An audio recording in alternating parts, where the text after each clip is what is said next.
Hi, I'm Brad Wales with Transition to RIA, where I help you understand everything there is to know about why and how to transition to the RIA model. So on today's question, we're talking about, if I were to go start my own RIA, how do I go about setting up my marketing for that? Everything from marketing to branding, and what are the logistics and who should I work with on that? And so I'm super excited, as you can probably tell on the screen here, to have a guest. So I'd like to say hello to Claire Akin with Indigo Marketing. Claire, thanks for joining us today. Yeah, thanks for having me. I'm Claire Akin, as Brad said, with Indigo Marketing. And what we do is we help independent financial advisors with their marketing.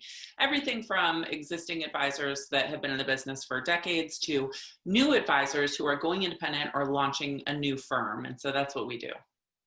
Yeah, fantastic. And I would tell you, so anyone that's seen a lot of my videos, I've made 30 plus videos now.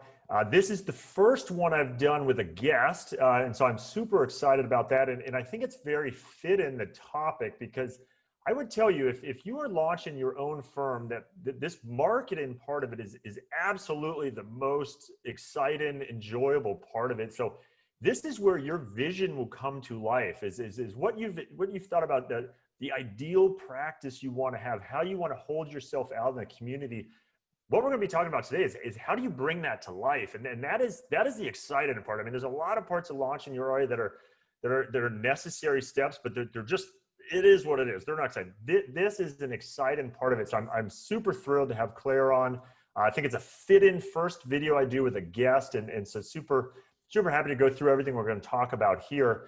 As to why I asked Claire specifically, and like I said, Claire's with Indigo Marketing. The reality is there's a lot of marketing folks out there, a lot of marketing firms, everything from kind of industry specific ones to, that marketing person down the street or in the office down the block there. And so the question is, well, so who should you work with? And obviously there's different opinions on that, but I think you would find there's a lot of marketing firms out there that just have very kind of cookie cutter off the shelf approaches, and you can go to them, and some even hold themselves out as, hey, we help financial advisors. And I think when you're going to make this big of a move and start your own firm, you just don't want that boilerplate package right off the shelf that's already done for you, and the logo kind of looks similar to everyone else, and the branding looks similar. You really want it unique. And I think that's something very, very special and unique to Indigo, is that is their approach, is that they do look at these very individually, and this is what they do. Financial advisors, independent financial advisors. Claire will give a little more background on herself, and you'll see why that's her specialty. So I specifically sought out Claire for this one because I truly believe in what her team does. And I would just tag on to that, just to be clear, there's absolutely no compensation arrangement or anything like that between me and Claire. If I refer people to her, that there's no kickback or anything to me.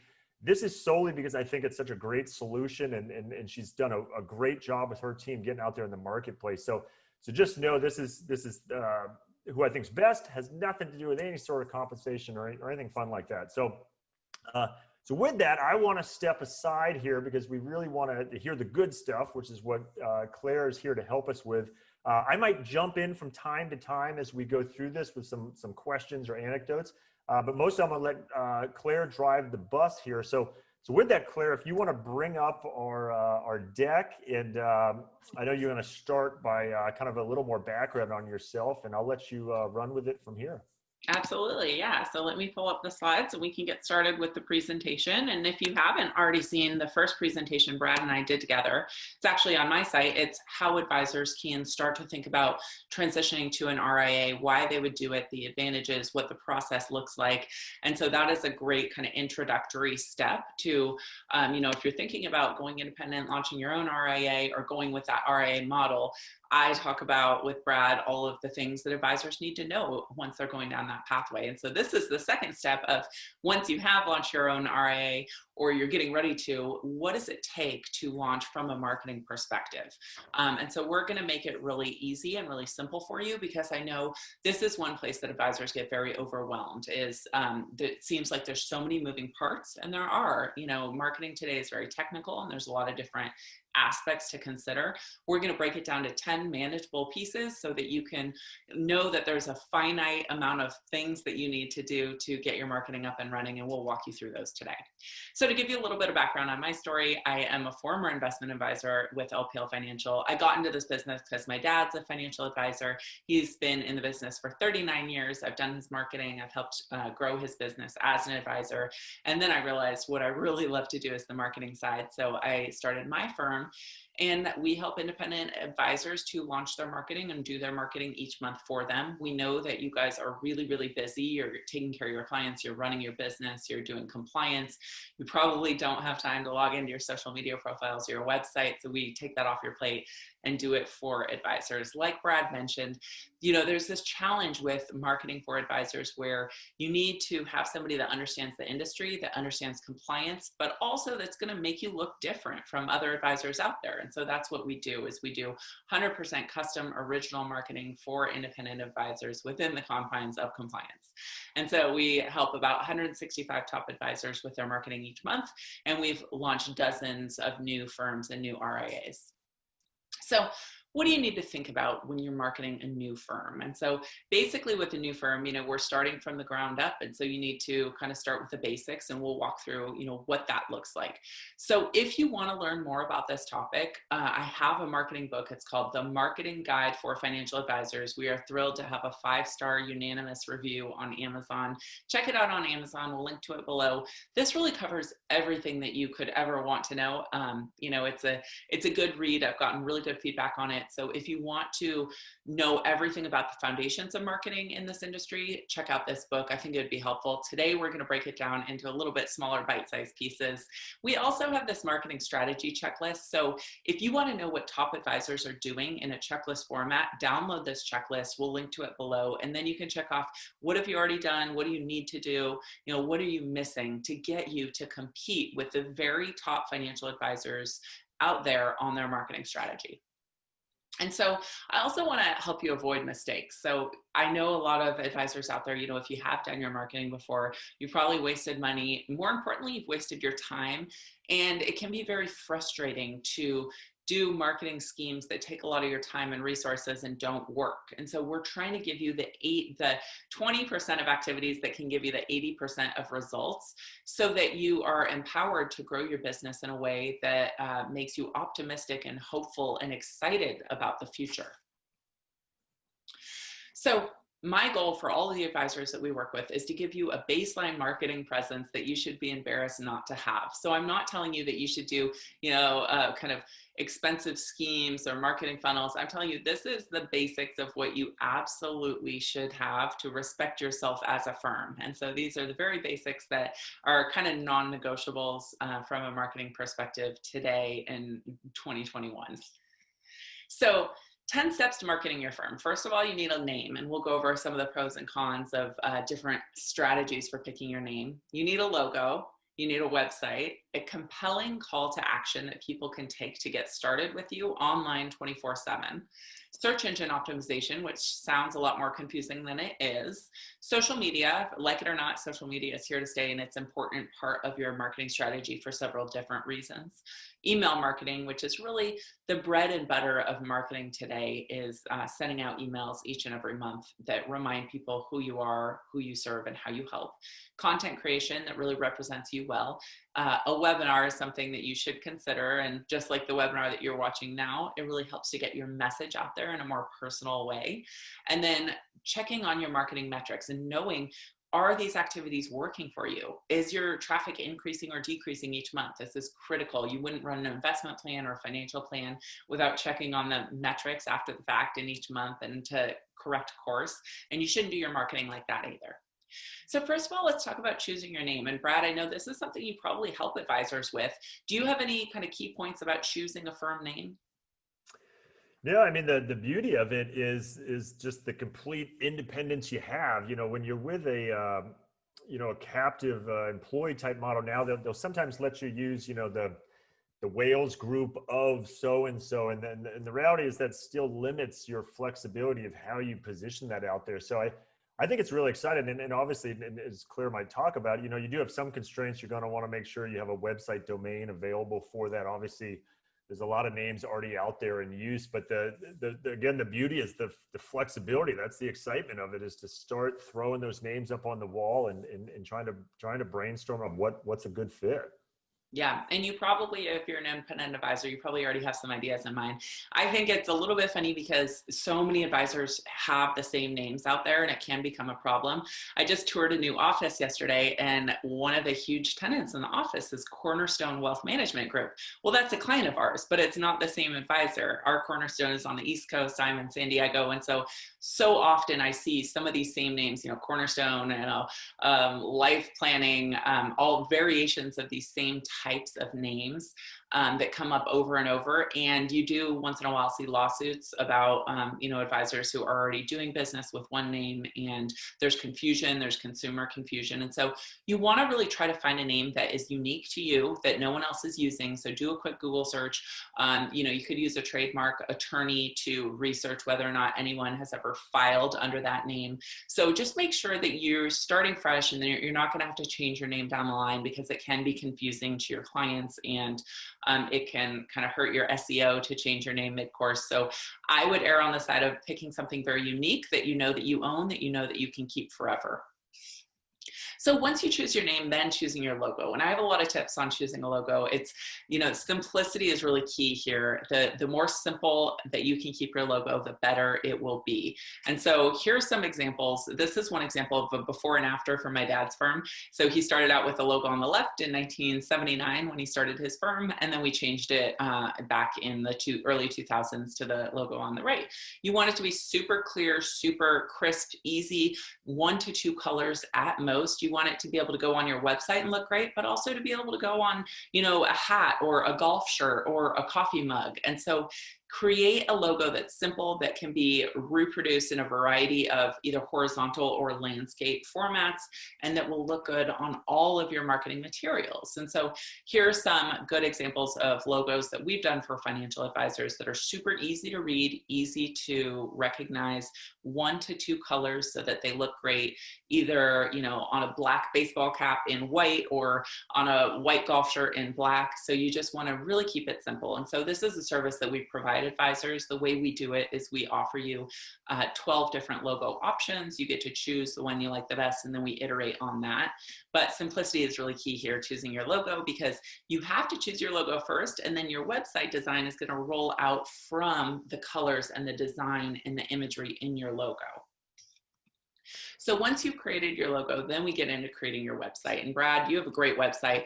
I was really impressed when I went to your site. You can see your videos, you can book a discovery call, you could do a lot of different actions. And so advisors, if you're looking for an example of a great marketing site, go to Transition to RIA, Brad's site, and check out how simple and personal and engaging it is. It's just very authentic, very approachable. And that's the type of website that I recommend for advisors. So a few technical things to get out of the way on building your site. So first of all, you need to have a secure site. And this may seem a little confusing, but what is called a SSL security certificate is something that Google started cracking down on just in the past 5 years. What it does is it creates a secure connection between a visitor to your site and your website so that no hackers can intercept information. This is important, especially for financial services, because a lot of advisors have their clients typing in username and passwords to access their client portal. And in theory, if your site is not secure, hackers could intercept those username and passwords. And so you really want to make sure that you have a security certificate. And it gives a lot of trust to the visitor when your site is secure. It has that check mark, that little lock mark, and it shows your site as secure. Having a secure site also helps you show up higher in search results. So it's really important. Any web developer can do this for you. Just make sure that you have that security certificate. The next thing from a technical standpoint on your website is you want to make sure that your site is truly mobile responsive.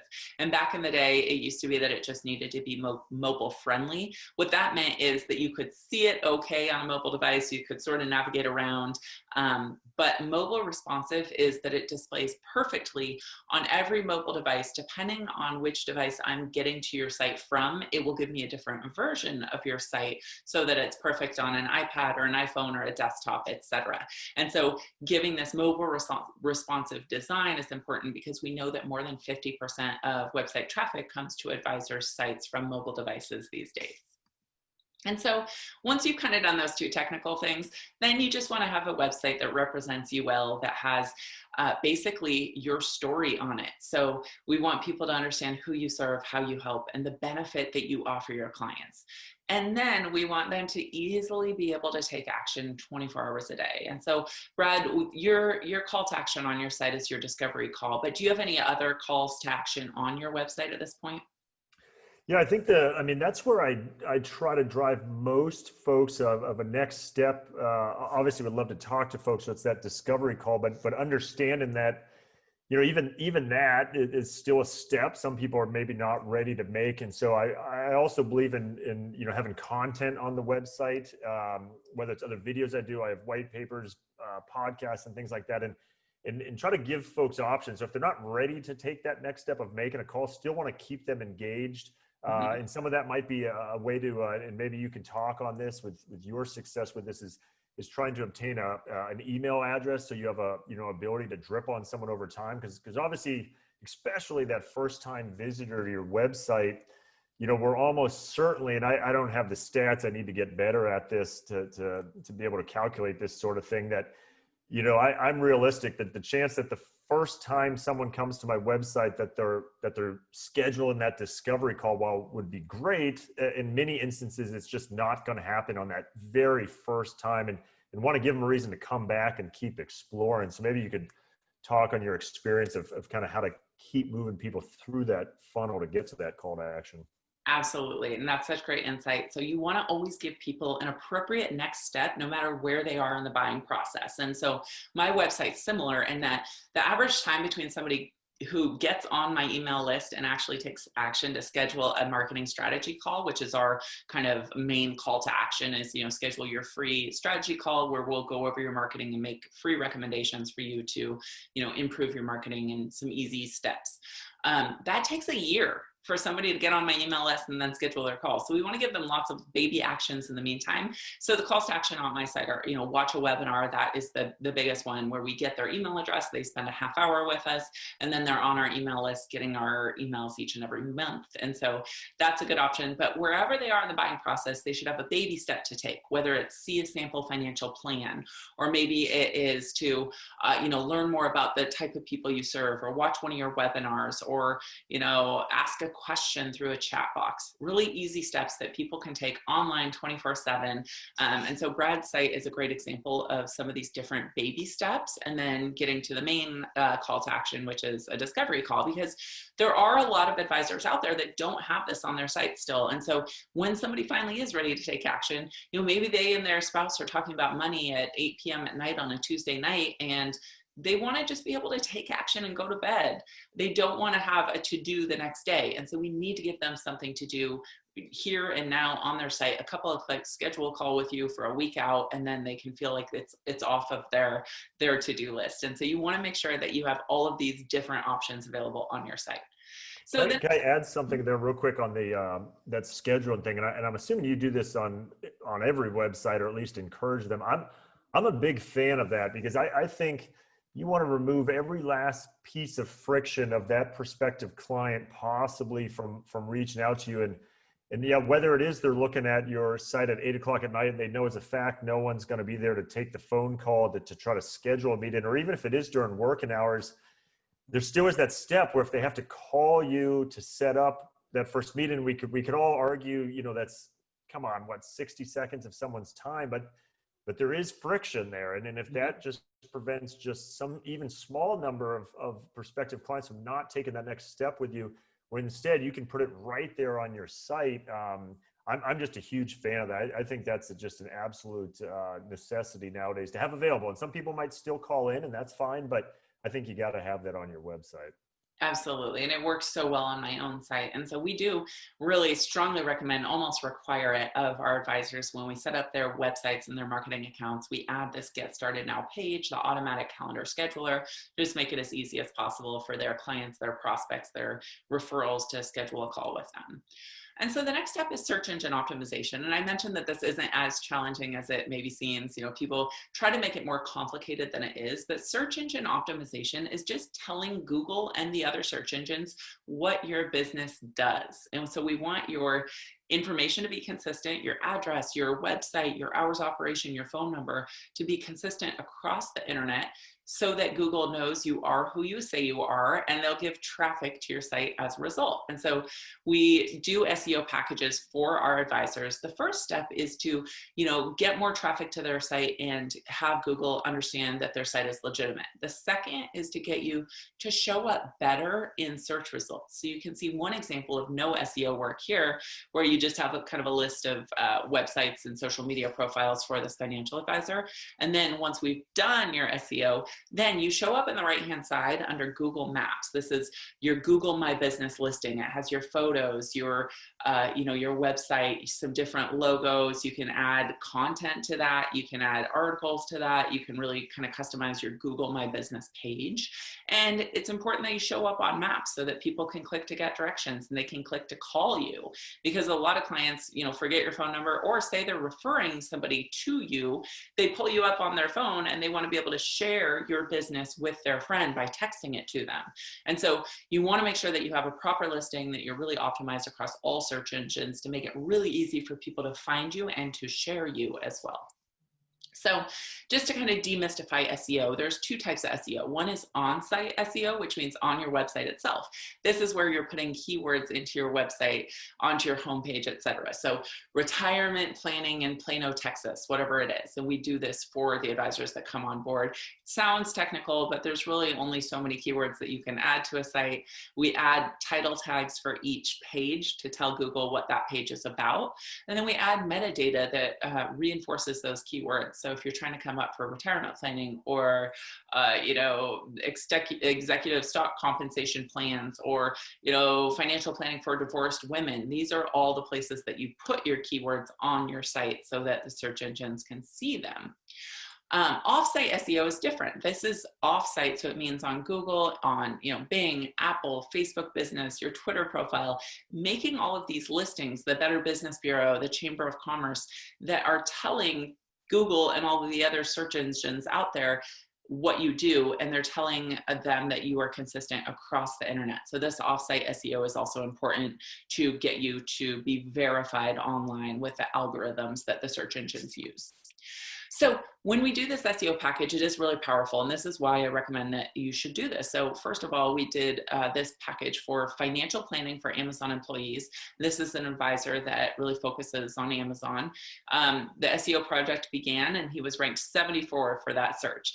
And once we did all the SEO work and we launched his site, he jumped to number 19. And then he eventually jumped all the way up to number 5. And I believe where some of his blog posts are coming up as the top search result, even above the Amazon website, for different questions about the Amazon benefits package, the RSUs, the different planning options. Some of his content comes up above Amazon, which is amazing. He gets thousands of visits each month to the pages that he's created for Amazon employees. And so that's free traffic that keeps coming to your site month after month. And so it's a really great option if done correctly.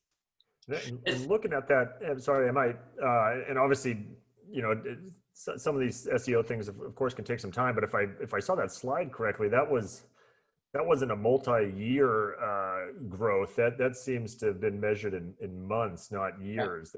That's it takes about 3 months to get the results, and it's like a credit report.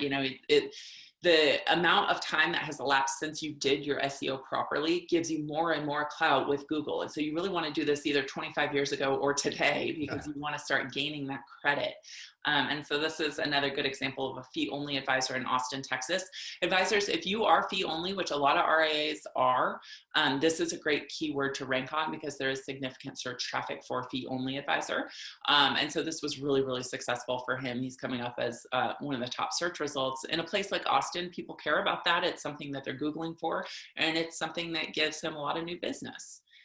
And so The next thing we want to change gears and talk about your social media presence, because it's related to SEO.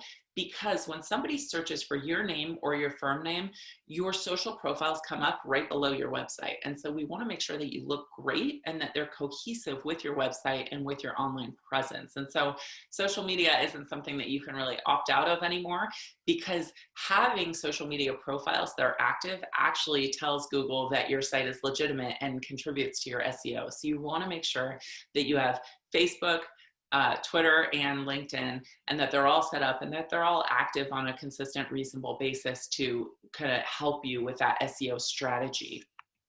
So first of all is creating your LinkedIn professional profile. This is a profile for you. You want to make sure you have a cover image, a great headshot, all of that, and that you're listed correctly under your firm. You also want to do a LinkedIn company page. And so this is the page for your business where all of your employees would be associated with that business page. And so it'll also be listed under your current work history as the business that you're currently employed at.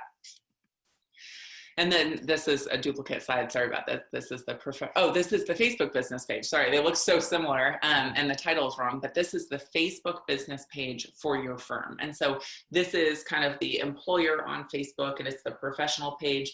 It's important to understand that this isn't your Facebook personal profile. And a lot of advisors either don't do Facebook, they're not interested, or they don't necessarily want their clients seeing all the pictures of their cats and their kids and, you know, kind of all the personal side. And so it's important to realize that your Facebook business page is not your personal profile. They're completely separate.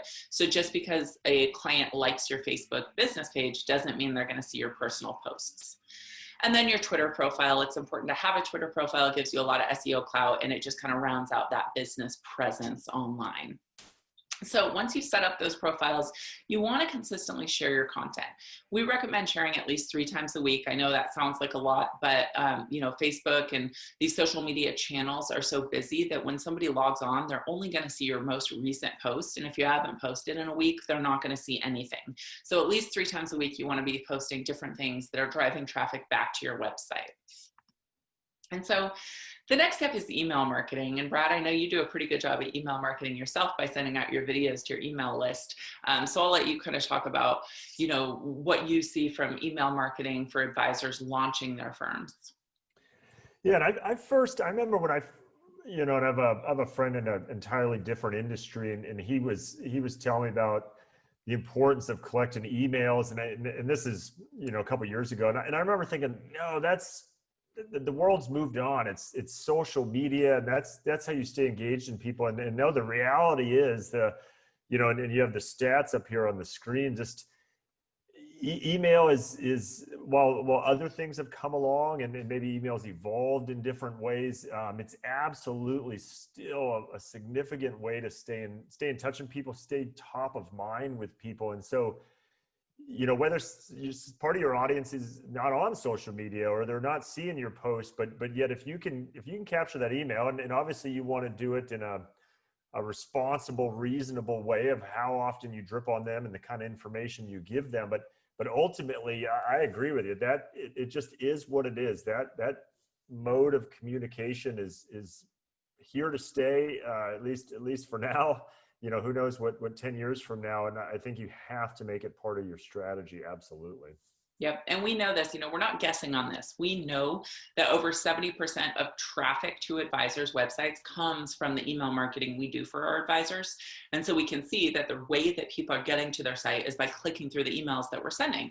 So we do email marketing for our advisors each and every month. And like you mentioned, the content has to be personal, authentic, relevant. So the first thing that we start with is why I became a financial advisor. And this is always our most popular post because your clients love to hear your story. They want to hear about your, you know, maybe your childhood or what motivated you to grow up to do this business or why you're passionate about what you do. It's such a cool, memorable story to tell. And so this is the first story we share for advisors, and it really helps to kind of solidify your relationship and your memorability in your clients' minds. And then on an ongoing basis, we're doing... Can I ask you a quick question on the email marketing? What do you find, obviously, an advisor generally have the email addresses of their clients just from the you know, the initial engagement. What do you find is the most effective way? So if I'm an advisor and I have, you know, a couple hundred email addresses maybe from my clients, but obviously I'd like to build that. what do you think the most effective way is to build that email address? Is it doing a webinar that someone signs up for? Is it a white paper? What do you find? Yeah, And maybe it's not a absolutely. single answer, but We highly recommend webinars, and that's, somebody, if you create a compelling, valuable webinar about a subject they are interested in that can help them, it's really easy for them to put in their email address and watch the webinar for free, and then they're added to your email list, and your email list is growing that momentum over time, getting bigger and bigger, and having more people see your content, which also helps with your SEO as people are clicking through to your website, but also more people sharing your content with people who may need your help. And so it's all about creating good content that is relevant and valuable and can help people reach their goals. So, the days are over of getting recipes from your mortgage broker. It's not relevant. It's not helpful. If I want a recipe, I'll Google it. But having financial advisors share important planning tips that could help you save money or help you reach your goals, or sharing information about their personality or personal stories or authentic things that they've done recently, that goes a long way and helps people to enjoy and to share your content. So we want your content to be valuable, current, educational, entertaining. I send out videos to my clients just about my life and what I've noticed, or what, some breakthroughs my dad has had working with his clients. So things that are both personal, but also could help them with their business. So for yourself, think of those things that your network would enjoy hearing about or would help them reach their goals. And so we really want to answer their most pressing questions. And so these are some of the articles that we've written for advisors that really help them to reach their audience and to get more people finding them on Google. I mentioned the advisor that is working with Amazon employees, and how thousands of people are getting to his site each month searching for these topics. And so think about what people would type into Google and create an answer for your qualified ideal prospects about that question. So here's some examples of, should I take the HP pension buyout offer? So right now HP is doing a pension buyout offer, huge company, tens of thousands of employees. Their first question is, should I take this? Is it worthwhile? And they're Googling this, and one of our advisors shows up at the top of search results, and that's who he helps. My dad actually works with UC San Diego employees. They're a big research institution, a hospital, and a school, obviously. And so they have a 457 and a 403B plan. One of the first things employees type is, which one should they invest in first? And so these are really highly paid people that tend to stay at the company for years and years and years. And they're also good savers. They accumulate a lot of wealth. And so they're great clients for him. And he gets through to them by answering this question. What should you know about Intel restricted stock units? Can business owners deduct the cost of a long-term care policy? This is one of the long-term care specialist advisors I work with, and he is really the expert on business planning using long-term care. I actually used him for my own policy to deduct it from the business, and it's a genius idea for business owners out there. 3 ways physicians can catch up for retirement in 10 years. And so all of these ideas are just really compelling, laser-focused content for your readers. So the goals are really, go ahead. Oh, sorry, go ahead. Yep, you got on the next slide, you're already, I think, addressing what I was going to bring up. If not, I'll circle back here, so sorry. Perfect. Yeah. So the goals are really to position you as the subject matter expert, so that when they need your help, they're going to turn to you, because each month they're seeing this detailed content on this strategy that could help them. And when they're ready to make a move, they're going to come to you and ask their specific questions. So give away 90% of what you know, prompt specific questions, and start the conversation of how this strategy could work for them. Yeah, so along with that, and I certainly have thoughts on this of how I got comfortable with it, but and I do agree with the concept of give 90% away. How do you respond though to that advisor that does say to you, well, wow, if I answer everything on my website, they won't have a need to come to me, and so obviously some thoughts on that, but I'd love to hear how you position that or respond to that. So personally, I always operate from an attitude of abundance. And also we know that financial planning is very complex, and that the answer is often, it depends. So, right, if you ask somebody a tax planning question or a financial planning question, it usually depends on what's your income, what are your other strategies, what do your investment looks like? It's a complex question where they do need expert advice. And so we don't see too often people who do it themselves based on the information you're offering on your site, although we do see that once in a while. And those do-it-yourselfers advisors out there know are probably not the best fit. They're probably going to continue to do it themselves, but maybe they'll refer you other people they know who need your help and who want the help and who want to outsource some of these issues. Yeah. Yeah, and so once you've kind of done the foundational basics, we really want to introduce your firm. And the way that we do that through email and through social media, we have a specific cadence that we use. So first of all, we set up an email introduction sequence to everybody in your network. So everyone on your email list, clients, centers of influence, your family members, your distant cousins, anybody who should be aware of what you're doing in life and who could refer you business. And so first of all, we announce your new website, your newsletter, we announce your logo, we offer people a live tour of your website and see the helpful things on your site, how they can get started, go over those calls to action so that they're aware that they could refer you by sending somebody to your webinar, where after they watch your webinar, they could schedule a call. We do an article on what you do and how you help. And then we do another article on what's new at your firm and how you can help benefit your clients. So that's the email sequence we recommend sending out. And then it's a little bit different if you're going independent. You also, maybe you have a book of business, but you need to announce to them that you've gone independent. So here's some ideas for that. So announcing big changes to our practice, why we chose to go independent, how does an independent financial advisor benefit you, what is a fiduciary, why does it matter, and of course, do you know someone who needs our help? So depending on your specific situation, you can kind of pick and choose these different topics, but I recommend at least a 4 to 6 email series to remind people of the big changes happening at your firm, or that your firm is new and that it exists now. In addition to all of these steps, kind of the final step, if you really want to A+ on your marketing and you want it to work for you in the coming months and years, I really would consider a webinar. Doing a webinar allows people to hear your voice, to see your face, to hear your story. And of course, you get their email address, so you can follow up with them and start that relationship where they're getting your content each month. So doing a webinar is it's a considerable investment of your time and resources, but it's something that can be on your site for months and years in the future. And the way that I do webinars for advisors is we do automated webinars. So we write your presentation, we design your slides, we help you record it. Once you record it, your job is done, and we run it automated on your website so people think that it's live. So they can go to your site and sign up for the next date, whether it's this afternoon or tomorrow morning, and then they get reminders, they get a countdown clock when they go to the page to watch the webinar. They watch it in real time, and then they get a replay sent the next day.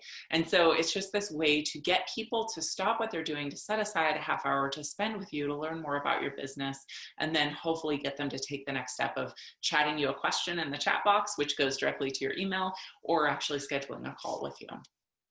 And so once you've done that, we also have a sequence to introduce you to the world on social media. So once you're kind of launching your firm, we use this sequence to announce you on social media. Here's an example, is basically our welcome sequence, where we talk about the services you offer, what makes you different, who you serve, all of these things, your story. This is why this advisor started his firm. And then, your goals, maybe your mission statement. And so using the different pages that you've created of your website, you really want to do an intentional sequence to introduce your firm on social media so that people see the different aspects of your marketing materials online. And of course, your Get Started Now page where people can schedule a call. So these are all things that we recommend doing once you lay the foundation, announcing yourself on email, announcing on social media, considering doing that webinar.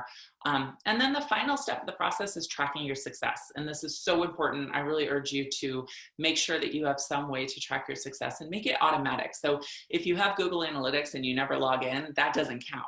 What we do for our advisors is we set up Databox. So each month they get an email that shows, is their traffic increasing or decreasing? How are people finding your site? What are people doing once they're on your site? How long are people spending on each page? How many pages do people visit when they come to your site? Do they just go to one page and leave, or do they click through? Are they watching videos, etc.? Are they coming from LinkedIn or Facebook or Twitter? So our Databox Metrics report that comes to your email each month, so you can't ignore it, shows you this kind of clean data board that shows you all these different things of, who's opening your emails, how many subscribers are on your email list, how many people are liking your Facebook posts. This is all contained in one snapshot. And I know a lot of advisors are really data driven. And so this can help to get you engaged in your marketing process and help you understand the process so it's not so nebulous. So I highly recommend setting this up or working with a company that will do this for you. So if you're interested in getting help launching your firm from a marketing perspective, go to indigomarketingagency.com/get started. We have a special offer for everybody watching this webinar. This is really the package that we've put together that is the lowest cost out there, that includes the biggest bang for your buck, or the highest ROI for advisors. And so we've deeply discounted this because we want to help you launch your firm. We know we can help you be successful, and that you will retain us and be a long-term client of ours. And so our marketing launch package is only $7,999 and includes everything that we've talked about here. So everything from your logo to writing your website, doing your SEO, your social media profiles for you, creating your marketing calendar, setting up your email marketing system, doing your webinar, and sending you those monthly marketing metrics. And so if you're interested, you can get started. We do everything for you with a minimum investment of your time and customized for your firm. So whether you're going after a specific employer or a specific specialty, we help to create that content for you. And we guarantee that it gets done on time. So if you would like to schedule your 30-minute marketing strategy call, click the link below, lock in your space to save with this deal. This is the best prices that we've ever offered. And so I recommend that if you are thinking about launching an RIA or going with a new firm model, just lock in your low pricing so that you have it for the future, and you can, just start the conversation with our team about, getting going on your marketing. Can I ask you a question about that? So what does that look like? So an advisor schedules that strategy call, they call, someone on your team answers, and then literally what's that first? So I'm a breakaway advisor, perhaps I'm a couple months out from launching.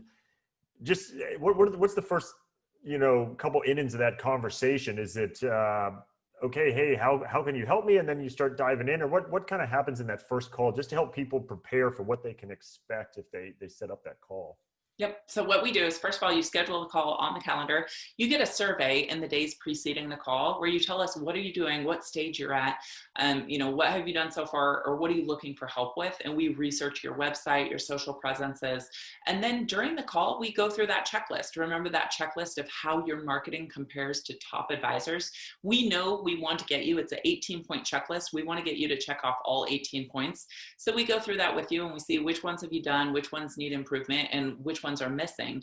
And then we create some recommendations to really do the low-hanging fruit and just make some easy, quick wins to improve your marketing, free for you to do on your own. Of course, you could hire us to help you. And then we'll provide a quote for you to get to that 18-point checklist so that you're 100% A+ marketing. We'll provide that quote in case you want to hire us to do your marketing for you, or you could always take our recommendations and run with them and do them yourself. And so we also have a ton of educational materials on our site. So if you're struggling with things like, what is my niche, or, what is my area of specialty I want to focus on, we can send you different webinars, different worksheets to help you figure out those things. Okay. And what about the time of kind of all that? So someone that, initially wants to do the launch package, which I appreciate the discount. I think is a fantastic way to put it all together. Fantastic, pricing to get folks going.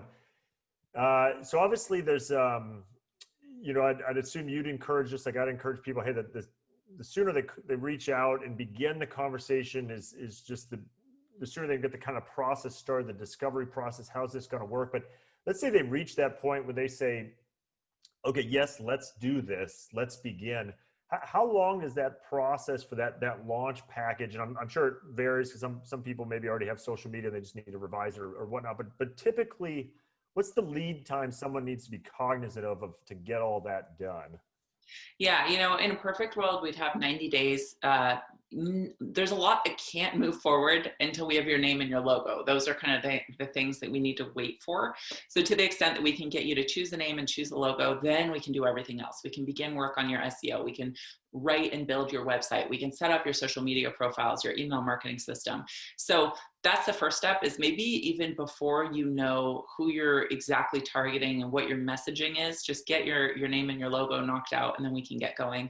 Generally 90 days. We have done it quicker than that, but to work comfortably and to have the time that you need to have to think through who you want to focus on and what makes you different, and articulate those in a compelling way, 90 days is a comfortable time frame. Okay. It's helpful. Yeah. Great. Well, thank you so much for having me on your show, Brad. And if anyone wants to get in touch, you have my website here, my email me a question anytime. You can always call. And so I really appreciate being on your program, and I look forward to helping the advisors that you serve. Sure, and thanks, Claire. Great information. I think advisors will find this very helpful. I think, you know, if it wasn't summed up best in that launch package, I kind of think of you and your team as kind of a quarterback on this, that the reality is you could go out to a logo only vendor, and you could go out to a social media only vendor, and you could try to piece all these together. Or, you know, I think a big part of your guys' value is you come, one flat fee, all under one roof. We get all this going for you. And knowing a transition advisor, there's just so many moving parts to a transition to begin with. I just think it's great that you have that all under one roof. And like, whether quarterback's the best word, that's how I see it. You're pulling everything together and getting it done. So certainly appreciate your time today. And to anyone watching this, again, we'll leave it on the screen here for just a second. I'll have it in the show notes as well. Contact information, reach out to Claire and her team. Absolutely can help you begin this journey. And like I said, this is where the fun begins, is this sort of thing. So I'm certain you will enjoy the process with it. So with that, I appreciate everyone tuning in today, and we'll catch you on the next one.